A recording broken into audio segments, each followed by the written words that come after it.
How's it going, gents? Here we are, adventure number 2. There is going to be 4 of us. There's only 3 of us here. Unfortunately, Osmotica backed out because he's a baby and he's just couldn't hack it. So we will be another person will be meeting us on a DR650 Suzuki, great adventure bike. Poor man 650 690 as I call it. Here is Australia. This is what we did last time. We did from Melbourne up to Simpson Desert, just into the Northern Territory, and then we ducked back down and miserably failed and got drunk. And yeah, that's what we did last time. This time, plan's a bit different. We are going to go to the very, very, very top of Australia, which is known as Cape York. It's a jungly magic land of tropical rainforests and water crossings and rivers. Crocodiles. Oh yeah, there's gonna be like big bugs and shit, isn't it? Tropics, man, it's gonna be scary. But anyway, that really want to kill you are. Last time we rode up straight from Melbourne up to Broken Hill, like it was just sitting on a freeway. It was boring as shit. So this time, because it's pretty much road all the way to Cairns. Yep. Geez, that's far up.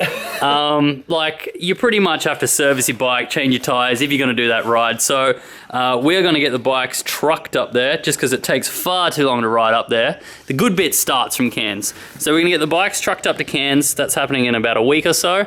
We'll meet them up in Cairns and then we ride to the very top of Cape York, and then can you explain where we go from then on? Because I can't remember, Nerb. I just follow you, man. From this luxurious Cape York, we actually come back down the same road that we went up. Telegraph track, yep. Telegraph track, and then we turn off and turn inland and come around underneath the Gulf of Carpentaria. Yep. And then we come in through here to Lawn Hill. And then that's apparently a very scenic place, so hopefully we get some good footage there. This is all dirt riding and desert and... All dirt. These are dirt highways. Yep. And then we're going to come down through the Sandover Highway. Here's the Sandover Highway. Yep. Right into the middle of Australia. Yep. We haven't quite decided. One of these two. Right to the middle of Australia, Alice Springs. Right in the middle. We head back in through here to Finke and Mount Dare. Back into the Simpson. And this is the opposite side of the Simpson. So we're gonna do what we failed to do last time. So this time we're gonna do this part. We'll see if we bug out again or if we actually continue. We're gonna do it this time. To Birdsville. We'll smash it. And then from there, basically back one of these routes. Yeah, it's possible to come that way too. Plenty of. Then from there on, we just wing it. And then we wing it because we're running out of time by the time we get around this area. So we'll end up doing from the top into the middle, cross the Simpson, and then back all the way down, riding to the bottom. About 6,500 Ks. 6,500 Ks in just over 2 weeks. Yeah, 16 or 17 days. That is rad. 2 weeks plus an extra weekend at each end. Nice. Bike changes. So I'm on the 690, obviously. Nerb's son is still on the 1190. Mark is upgraded from the Triumph. Gone. That's gone. Husqvarna Terra 650. Husqvarna Terra 650. So, Rotax engine, single cylinder. I didn't even know what kind of bike it was, but I think it's going to be great. Obviously, the 690 is on Supermoto wheels, but it will be on dirt wheels. Cutting in here with my own. This is a couple of days later, but this is how the 690 is set up now, ready to go. This is what is it? It's Saturday night. The bike goes to Cairns on Monday. She is ready to go. So biggest changes this year from last year will probably be tubeless wheels and tires. It's a new tire. This is a D908RR Rally Raid tire. Really meant to make the distance. Tubeless, if you don't know what tubeless is, basically it's like 2 chambers. You've got the red chamber, which is like a rim lock. It's a small, highly inflated tube that runs at about 100 psi, and then you can run the main low chamber at like 0 to 10 psi. With a stiff tire like this, you can run it literally on 0 if you get a flat. So it means I don't have to take tubes, I don't have to take tire levers, I don't have to take a lot of stuff. Literally, other than a Leatherman, cable ties and duct tape, this is all I'm taking in terms of tools and spares. This has got the KTM toolkit, a spare fuel pump, a KTM bolt kit, and that's pretty much it. I've got some super lights on the bike now. We did a lot of riding at night time and kind of sucked with the standard 690 headlights, so got some LED lights on there now. And another thing we have is UHF communications. So I've got a Uniden 5-watt UHF, which then goes into a Sena SR10, which then lets me push to talk through the UHF on whatever channel I want, just like using standard UHF into the helmet with Bluetooth. The push to talk button is over here. So push to talk button's there. So it lets me talk to anyone on the channel, talk to truckers, talk to whoever I want. I've got these new bark busters with the indicators in the bark busters. I've also got now, I broke the shit out of my fender finally. So I've got a fender eliminator kit, which is basically hacking off the rest.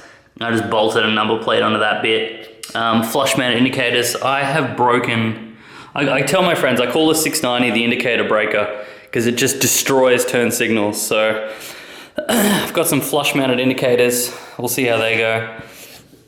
Same panniers and bag as last time. Still not running a safari tank. I just don't want to put a safari tank on it. So again, the panniers will just be holding fuel.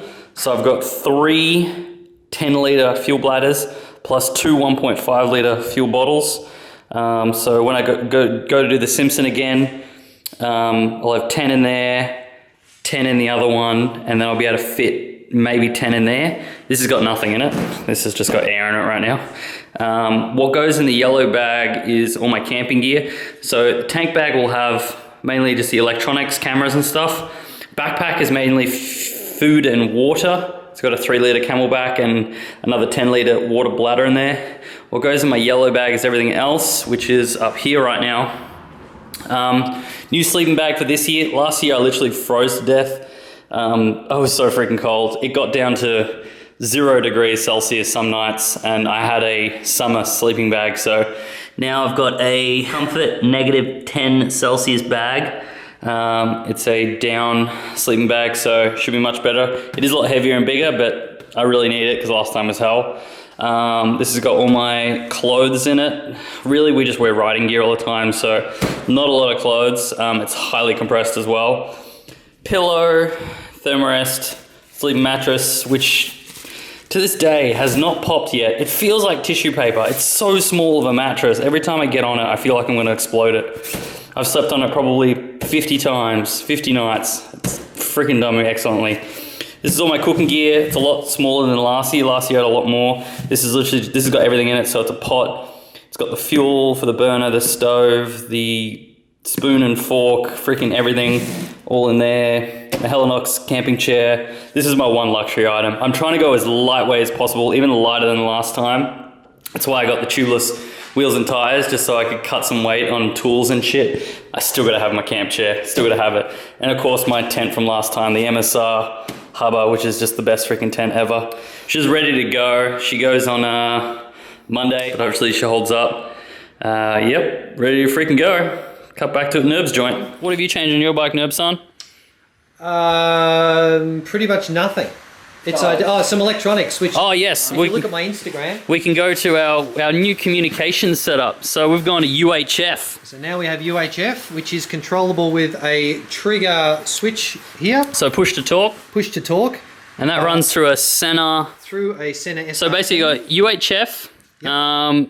Which means what? We have 20 kilometers or something of range, yep, up from your 500 meters of Bluetooth range. 20 or 30 kilometers on the flat. Yep. I've actually tested this at 28 kilometers and we're still able to have a conversation. Shit, that's far. And but yeah, over dunes it might be, well, if it's a few kilometers, that's still good. Happy. Yep.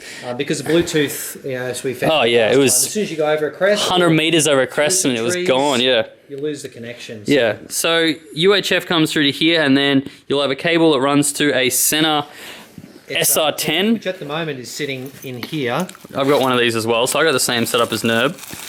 which is this unit, but I don't know if I'm going to keep it in the tank bag or out of the tank bag. So then that Bluetooth transmits your voice and everything to your Headset. Center 20S on your helmet. Yep. And yeah, push to talk, because obviously UHF is push to talk. Undies, by the way.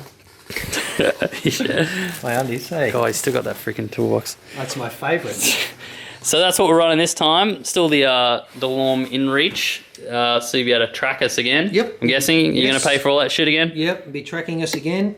And yeah, so basically I've just made sure that this all works, our new communication system. The rest is the same.